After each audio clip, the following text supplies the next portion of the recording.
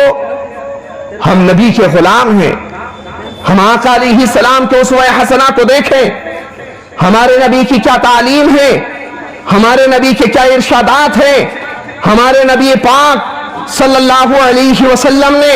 ہماری کیسی تربیت فرمائی ہے۔ ہمیں اپنی تربیت پر غور کرنا ہے، ہمیں جو ہے اپنی منمانی زندگی نہیں گزارنی ہے۔ آج معاشرے کے اندر دیکھا جاتا ہے ہمارے اسلامی بھائی جو ہے اپنی طبیعت کے پرستار بنتے ہوئے نظر آتے ہیں۔ پیارے سنو، حدیث شریف کے اندر آتا ہے اللہ کے رسول صلی اللہ علیہ وسلم جو ہے ہم گناہگاروں کے لیے جو ہے بخشش کی دعائیں کرتے رہے ہیں، خلوتوں میں ہمیں یاد کرتے رہے ہیں، جلوتوں میں ہمیں یاد کرتے رہے ہیں، تنہائیوں میں ہمیں یاد کرتے رہے ہیں، خلاؤں میں ہمیں یاد کرتے رہے ہیں، پہاڑوں کی گھاٹیوں میں ہمیں یاد کر رہے ہیں، اور آندھی آ رہی ہے سجدے میں سر رکھ کر کے ہماری سلامتی کے لیے دعائیں فرما رہے ہیں کہ اللہ کے رسول صلی اللہ علیہ وسلم کے دیوانوں آقا علیہ السلام نے ہمیں جو ہے ہر موقع خیر پر یاد کیا۔